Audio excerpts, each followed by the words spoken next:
හරි සියලු දෙනාටම සුබ දවසක්. අද අපි කතා කරන්නේ 2020 ජයපත් තාක්ෂණ වේදේ විෂය ධාරාවේ ආපු උසස් පෙළ විභාගයේ ප්‍රශ්න පත්‍රයේ බහුවර්ණ ප්‍රශ්න පත්‍රයේ පළවෙනි ප්‍රශ්නේ තමයි කතා කරන්නේ. හරිද? මේකේ අහලා තියෙන්නේ මොකද්ද? බොහෝ අවස්ථාවන්හිදී විශාල ජල දේහයක් මගින් හමා ගොස් යම් ප්‍රදේශයකට ගමන් කරන සුළං මගින් එම ප්‍රදේශයේ දේශගුණය වඩාත් වන්නේ කියලා තමයි අහන්නේ. මොකද්ද එම ප්‍රදේශයේ දේශගුණය මොකද්ද කියලා තමයි අහන්නේ. මේ කියන්නේ මොකද්ද? ජල දේහයක් තියනවලු. ඒ ජල දේහය හරහා සුළං ගමන් කරනවලු. සුළං ධාරා ගමන් කරනවලු. මේ ජල දේහය ආසන්නයේ මොනවද ඉන්නේ? ජල දේහය ආසන්නයේ ජල වාෂ්ප තියෙනවනේ. ජල වාෂ්ප තියෙනවනේ. මේ ජල වාෂ්පත් එක්කන් තමයි මේ දැන් සුළං ධාරා ගමන් කරන්නේ. හරිද? මේ සුළං ධාරා ගමන් කරලා යම් ප්‍රදේශයකට යනවලු. ඒ ප්‍රදේශයේ දේශගුණය තමයි අහන්නේ. එතකොට මේ ජල වාෂ්පත් එක්කන් සුළං ධාරා ආපුවාම මේ ප්‍රදේශයේ ජල වාෂ්ප වලින් සම්ප්‍රයුක්ත වෙනවනේ. මේ ප්‍රදේශ වලින් ජල වාෂ්ප වලින් සම්ප්‍රයුක්ත වෙනවනේ. එතකොට මොකද දේශගුණය සිදු වෙන්නේ? ආර්තාවයේ වැඩි තෙත් පරිසරයක් තමයි ඇති වෙන්නේ. ආර්තාවයේ වැඩි තෙත් පරිසරයක් තමයි ඇති වෙන්නේ. හරිද? තෙත් පරිසරයක් තමයි ඇති වෙන්නේ. දැන් අපිට වචනයක් ආවා ආර්තාවය කියන්නේ මොකක්ද කියලා. ආර්තාවය කියන වචනයක් ආවා. මොකද්ද මේ ආර්තාවය කියන්නේ? ආර්තාවය කියන්නේ සරලව කිව්වොත් වායුගෝලයේ තියෙන ජල වාෂ්ප ප්‍රමාණය තමයි මේ ආර්තාවය කියන්නේ. මොකද්ද මම කිව්වේ? ආර්තාවය කියන්නේ වායුගෝලයේ තියෙන ජල වාෂ්ප ප්‍රමාණයට තමයි මේ ආර්තාවය කියන්නේ. හරිද? ආර්තාවය අපේ සිලබස් එකේ ලොකු නිර්වචනයක් තියෙනවා. ඒකේ සරල ඒ නිර්වචනයේ සරලව කියවෙන්නේ වායුගෝලයේ තියෙන ජල වාෂ්ප ප්‍රමාණය තමයි. මොකද්ද ඒක කියන්නේ? ඒක කියවෙන්නේ නිශ්චිත උෂ්ණත්වයකදී හා පීඩනයකදී වායුගෝලයේ යම් පරිමාවක් සම්ප්‍රයුක්ත කිරීමට අවශ්‍ය ජල වාෂ්ප ප්‍රමාණයට සාපේක්ෂව එම උෂ්ණත්වයේදී හා එම පීඩනයේදී වායුගෝලයේ එම ප්‍රමාණය සත්‍ය වශයෙන්ම ඇති ජල වාෂ්ප ප්‍රමාණය. ඒ කියන්නේ වායුගෝලයේ තියෙන ජල වාෂ්ප ප්‍රමාණය තමයි. මේ ආර්තාවය කියන්නේ ප්‍රධානම දේශගුණික සාධකයක්. හරිද? අපේ සිලබස් එකේ දේශගුණික සාධක 6ක් තියෙන ඉගෙන ගන්න. මේ ආර්තාවයත් කියන්නේ ප්‍රධාන දේශගුණික සාධකයක්. ඒ කියන්නේ දේශගුණික සාධකයක්. මොකක්ද එතකොට දේශගුණය කියන්නේ? දේශගුණය කියන්නේ ඒ කියන්නේ දේශගුණයයි කාලගුණයයි කියලා දෙකක් තියෙනවා. ඒ දෙකේ වෙනස්. හරිද? ඒ කියන්නේ දෙක එක අදහසක් නෙවෙයි ඉන්නේ, දෙක සෑහෙන්න වෙනස්. හරිද? ඒ කියන්නේ කාලගුණය කියන්නේ යම් ප්‍රදේශයක නිශ්චිත කැටි කාල සීමාවක් තුළ. මොකද්ද? නිශ්චිත කැටි කාල සීමාවක් තුළ වායුගෝලයේ පවතින සාමාන්‍ය ස්වභාවයට තමයි මේ කාලගුණය කියන්නේ. හරිද? දේශගුණය කියන්නේ දැන් කිව්වනේ මේ දේශගුණික සාධක තියනවා කිව්වා. මම මොනවද දේශගුණික සාධක කිව්වේ? ආර්තාවය, වර්ෂාපතිනය, සුලභ උෂ්ණත්වය, ආලෝකයනේ. දේශගුණික සාධක තියනවානේ. ඒ දේශගුණික සාධක දීර්ඝ කාලයක් තිස්සේ අධ්‍යයනය කරනවා. ඒ කියන්නේ කාලගුණ සාධක දීර්ඝ කාලයක් තිස්සේ අධ්‍යයනය කරලා දක්වන සාමාන්‍ය පරිසර තත්ත්වයට තමයි මේ දේශගුණය කියන්නේ. ඒ කියන්නේ මේ දේශගුණික සාධක තියනවා මම කිව්වා එකක් තමයි දේශගුණික සාධක තියෙනවා වර්ෂාපතනය. හරිද? දේශගුණික සාධක තියෙනවා වර්ෂාපතනය. මම කිව්වා කාලගුණය දේශගුණය කියන්නේ වෙනස්. හරිද?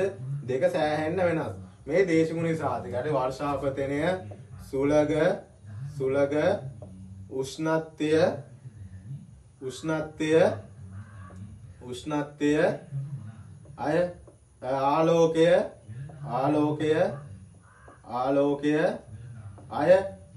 ආලෝකය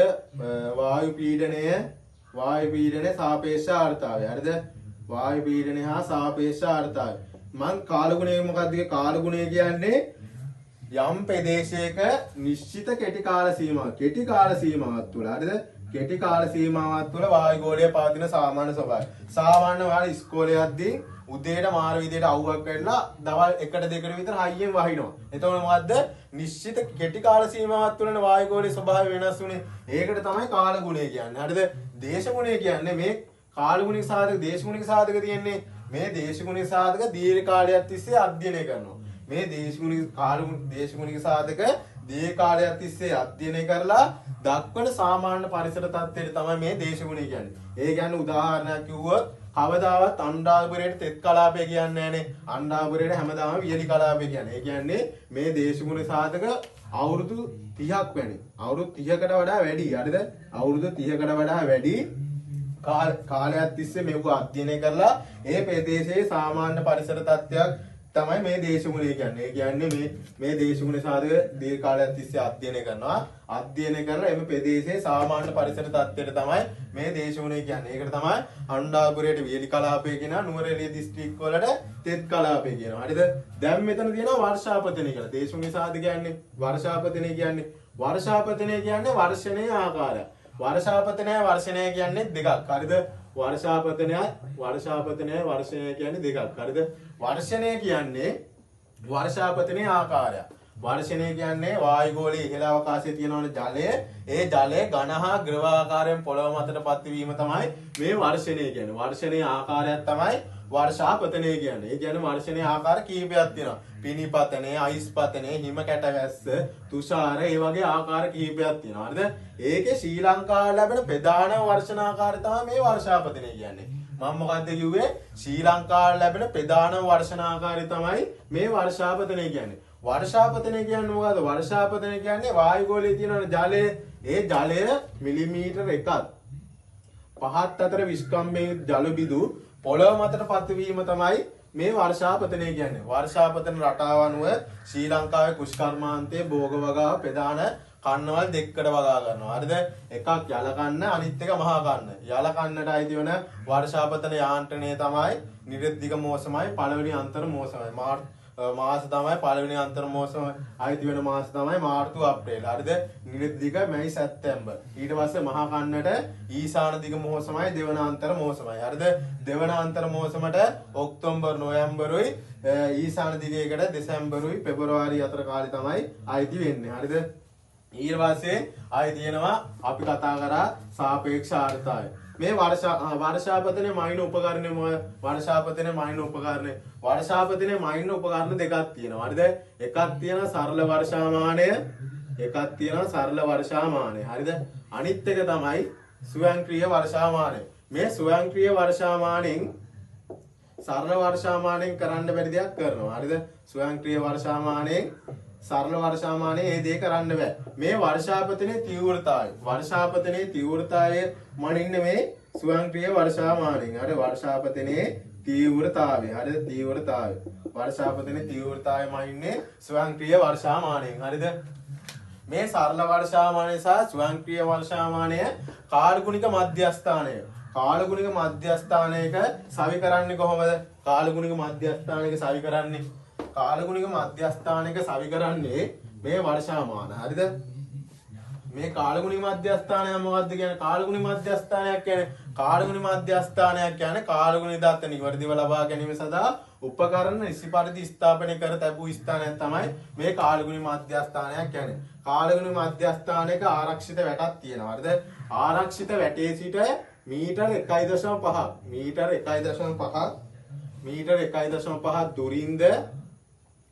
දුරින්ද වාෂ්පීකරණ තැටිය තියෙනවානේ. වාෂ්පීකරණ තැටියේ ඉඳන් මීටර 5 දුරින්ද වර්ෂාමානයේ ඉහළ ධාරය පොළොව මට්ටමේ සිට සෙන්ටිමීටර් 30ක් උසින් සංස්ථාපනය කිරීමක් තමයි සිදු කරන්නේ. මම මොකද්ද කිව්වේ? ආරක්ෂිත වැටේ සිට මීටර 1.5 දුරින්ද මේ වාෂ්පීකරණ තැටියේ සිට මීටර 5 දුරින්ද වර්ෂාමානයේ ඉහළ ධාරය පොළොව මට්ටමේ සිට සෙන්ටිමීටර් 30ක් උසින් සංස්ථාපනය කිරීමක් තමයි සිදු කරන්නේ. එතකොට වාෂ්පීකරණ තැටිය කොහොමද සවි කරන්නේ? වාෂ්පීකරණ තැටිය සවි කරන්නේ වර්ෂාමානයට මීටර 5 දුරින්ද මේ ලී රාමුව මීටර 15 උස ලී රාමුවක් මත තමයි මේ වාෂ්පීකරණ තැටිය සංස්ථාපනය කරන්නේ. අය සුලන් දිශා දර්ශක තියෙනවා. හරිද? සුලන් දිශා දර්ශක තියෙනවා, අනිලමාන තියෙනවා. සාමාන්‍ය සුලන් දිශා දර්ශකයක් කාලගුණික මධ්‍යස්ථානයේ සංස්ථාපනය කරන්නේ කුෂි කාලගුණික මධ්‍යස්ථානයක මීටර 2යි. හරිද? මීටර 2යි. සාමාන්‍ය කාලගුණික මධ්‍යස්ථානයක මීටර 10යි. හරිද?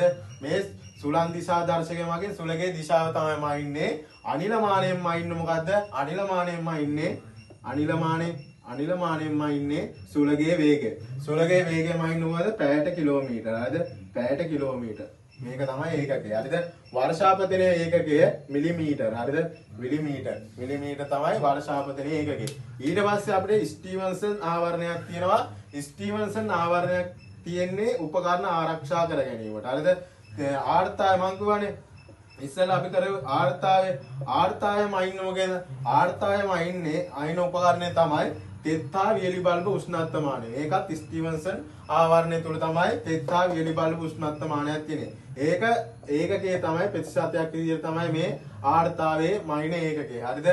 ආලෝක තීව්‍රතාවයම ඉන්නේ සූර්ය විකිරණමානය. සූර්ය විකිරණමානය කොහොමද කාලගුණ මධ්‍යස්ථානයේ උපකරණ සවි කරන්නේ? සූර්ය විකිරණමානය පොළොව මට්ටමේ සිට මීටර 1.5 උසින් නැගෙනහිර හා බටහිරට දිශානගතව තමයි මේ ආලෝක සූර්ය විකිරණමානය සංස්ථාපනය කරන්නේ. මාන ඒකකයේ තමයි වර්ග මීටරයට වොට්. ආලෝක තීව්‍රතාවය මාන ඒකකයේ වර්ග මීටරයට වොට්. හරිද?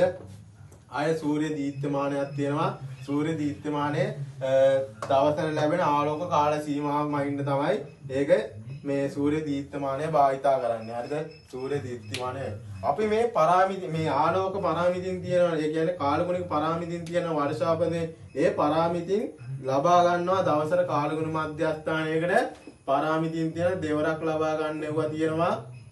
පාඨාංක ලබා ගන්නවා දවසට දෙවරක් ගන්නවා තියෙනවා. මොනවද දවසට දෙවරක් ගන්නවා? එකක් තමයි සාපේක්ෂ ආර්තාවය.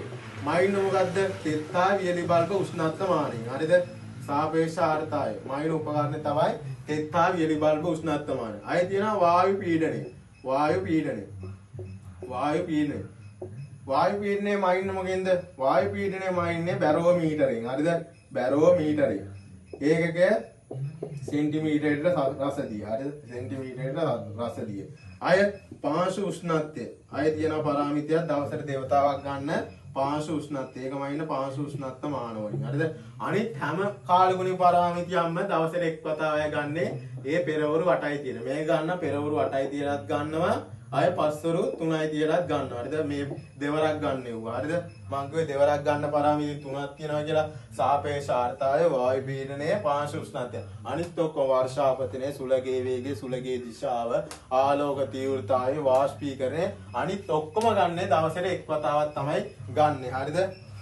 දැන් මේ ප්‍රශ්නේ කියලා තියෙන්නේ මොකද්ද? මේ ප්‍රශ්නේ අහලා තියෙන ආර්තාවය. ආර්තාවයේ ජෛව පද්ධතිය කෙරෙහි බලපෑම් තියෙනවා. හරිද? එකක් තමයි රෝග ව්‍යාප්තිය සිදු වෙනවා. ආර්තාවය වැඩි නම් රෝග ව්‍යාප්තිය සිදු වෙනවා. ඒ රෝගකාරකයින්ට සුදුසු පරිසර තත්ත්ව ඇති වෙනවානේ. ඒ හින්දා රෝග ව්‍යාප්තිය සිදු වෙනවා. අය දඩු කැබලි වල මුල් අද්දවා ගැනීමට පුළුවන්. සාමාන්‍යයෙන් සරල සූර්ය ප්‍රචාරකයක් ගත්තාම මේ සරල සූර්ය ප්‍රචාරකයක් ගත්තාම ඒ කියන්නේ ප්‍රචාරක ව්‍යුහ තියෙන తాවකාලික ප්‍රචාරක ව්‍යුහයකට ඒ කියන්නේ මේ ආරක්ෂිත ගෘහවල කල් පැවැත්ම අනුව වර්ග කිරීමක් සිදු කරනවා. ස්ථීර, අර්ධ ස්ථීර සහ తాවකාලික ව්‍යුහ ලෙස මේ වර්ග කිරීමක් කරනවා. හරිද? මේ తాවකාලික ව්‍යුහ වලට උදාහරණයක් විදිහට සරල සූර්ය ප්‍රචාරක යොදා ගන්න පුළුවන්. මේ දඩු කැබලේට මුල්ලද්ද ඒ ශාකාත්මක මුල්ලද්දවා ගැනීමටම මේ සරල සූර්ය ප්‍රචාරක ව්‍යුහ යොදනවා. ඒ පරිසරයක මේක මේ පොලිතීනකින් ආවරණය කරලා මේ පරිසරයේ ආර්තාවය ඒ කියන්නේ දඩ කැවිල්ලක මුල් අද්දවා ගැනීමට අපිට ආර්තාවය වැඩි. RH එක වැඩි, ටෙම්පරේචර් එක වැඩි පරිසරයක් තමයි ඇති කරන්න ඕනේ. කොහොමද මේක ටෙම්පරේචර් එක වැඩි කරන්නේ? මේක ටෙම්පරේචර් සූර්යාලෝකයෙන් යැපෙන කිරණවත් මේ කිරවල මේ පොලිතීනය පරාවර්තනය වෙලා මේක උෂ්ණත්වය වැඩි වෙනවා. අය ශාක වලින් මේ අතු කැබලි වලින් ජල උස්වේදනය වෙනවා. එතකොට ජල වාෂ්ප වලින් සම්ප්‍රයුක්ත වෙලා මේ පරිසරයේ ආර්තාවය වැඩි පරිසරයක් ලක් කරනවා. එතකොට දඩු කැබලි වල මුල් අද්දවා ගැනීමටත් පුළුවන්. හරිද? එතකොට මම මොකක්ද රෝග ව්‍යාප්තිය සිදු වෙනවා. අය දඩු කැබලි වල මුල් අද්දවා ගැනීමට පුළුවන්. පරාග විසිරියාමට බාධා ඇති කිරීමක් සිදු කරන්න පුළුවන්. ඒ වගේ ආර්තාවයෙන් මගින් ඒ කියන්නේ මලලා රචනා ප්‍රශ්නයක් පවා අහන්න පුළුවන් පළවෙනි පාඩමෙන්. හරිද? මොකද්ද ජෛව පද්ධතිය කෙරෙහි දේශගුණ සාධක වල බලපෑම විස්තර කරන්න කියලා අහන්න පුළුවන්. හරිද? ඒ කියන්නේ අහන්න පුළුවන් ඉතින් සිලබස් එකේ තියෙනවා මේ කරුණු ඒකෙන් ප්‍රශ්නයක් අදලා අහන්න පුළුවන්. හරිද? මොකද්ද එතකොට කොහොමද රචනා ප්‍රශ්නයක් ලියන්නේ? රචනා ප්‍රශ්නයක් ලියන්න ඉස්සෙල්ලා හැදින්වීම ලියන්න ඕනේ. දැන් මං කිව්ව එකේ ජෛව පද්ධතියක් කෙරේ දේශගුණික සාධක වල බලපෑම. දැන් ඔයාලා දැන් හැදින්වීම ලියන්න මේ කරුණු දෙකක් තියෙනවා. මොකද්ද? ජෛව පද්ධතියක් දෙන දේශගුණික සාධකයක් තියෙනවා. එතකොට ඔයාලා දැන් අපි දන්නේ නැහැ මොකද්ද හැදින්වීම ලියන්න ඕනේ. ඒ හින්දා දෙකම ලියන්න. එතකොට මුකේට හරිය ලකුණු දෙනවනේ. එහෙම ලිව්වම හොඳයි. හරිද? ජෛව පද්ධතියක් කියන්නේ යම් ප්‍රදේශයක යම් නිශ්චිත කාල සීමාවක් තුළ ජීවීන් අතරත් ජීවීන් අජීවීන් අතරත් අන්තර්ක්‍රියා සිදු කරන ප්‍රදේශයක් තමයි මේ ජෛව පද්ධතියක් කියන්නේ. දේශගුණික සාධක කාලුන් දත්ත දීර්ඝ කාලයක් තිස්සේ අධ්‍යයනය කරලා දක්වන සාමාන්‍ය පරිසර තත්ත්වයට තමයි මේ දේශගුණික. ඊට පස්සේ ඔයාලා දැන් දේශගුණ සාධකයක් ගන්නවා. හරිද? වර්ෂාපතනය. ඔයාලා වර්ෂාපතනය ගැන විතරක් ලිව්වොත් හරිද? වර්ෂාපතනය ගැන විතරක් ලිව්වොත් වැරදිනේ. ඒ කියන්නේ දේශගුණ සාධක 6ම ලියලා මේකේ පොඩි ජය පද්ධතියේ බලපාන විදිහ මේකෙන් පොඩි කෑල්ලක් ලියන්න ඕනේ. හරිද? ගොඩක් ලිව්වාම කාලෙත් මදිනේ. ඒ හින්දා පොඩි ඡේද ඔයාට මේ උත්තරයට ගැලපෙන විදිහට ඔයා හදා ගන්න ඕනේ. හරිද? ඒ වගේ දේශගුණ සාධක 6 ලිව්වා. මේකේ විස්තරයක් ලිව්වා පොඩි හැදින්වීමක් ලිව්වා. ඒ වගේ තමයි රචනා පස්ස ලියන්නේ. දැන් මේකේ අහලා තියෙන්නේ බොහෝ අවස්ථාවන්හිදී විශාල ජල දේහයක් මගින් හමා ගොස් යම් ප්‍රදේශයකට ගමන් කරන සුළං මගින් එම ප්‍රදේශයේ දේශගුණය වඩාත් වන්නේ කියලා තමයි අහලා තියෙන්නේ. මොකද්ද මගේ ජල දේහය ආසන්නයේ ජල වාෂ්ප තියෙනවා. ඒ සුළං හමාගෙන ගිහින් ජල වාෂ්පත් එක්කන සුළඟ යන්නේ ඒ ප්‍රදේශයට ගිහින් ඒ ප්‍රදේශයේ ජල වාෂ්ප වලින් සම්ප්‍රයුක්ත වෙලා ආර්තාවයේ වැඩි තෙත් පරිසරයක් තමයි ඇති කරන්නේ. එතකොට මේකට උත්තරේ එන්න ඕනේ 3. හරිද? මේකේ තියෙන උණුසුම් කරයි කියලා උණුසුම් කරයි වැරදිනේ. එතකොට පළවෙනි එක වැරදි. පිරිසිදු කරොත් වැරදි. තෙත් කරයි තමයි හරි. හරිද? ආයෙ තියෙනවා සිසිල් කරයි කියලා. සිසිල් කරයි කියලා ගන්න يعني ඒකත් ඉඩක් තියෙනවා. හරිද? සිසිල් කරයි කියන එකේ පිළිතුරක් තියෙනවා. හැබැයි නිවැරදිව තෙත් කරයි කියලා. සිසිල් කරයි කියන්නේ උස්වේදනය වගේ සිදු වෙන්නේ. උස්වේදනය වගේ නම් සිසිල් කරනවා. හරිද? මේක හරිම උත්තරේ තෙත් කරයි කියන එක. පස්වෙනි එක වැඩි වැරදි වියලි කරයි කියලා. එතකොට එකට උත්තරේ 3. හරිද? එකට උත්තරේ 3. මේ 2020 මේ A level paper එක කතා කරන්නේ. හරිද? A level paper එක කතා කරන්නේ.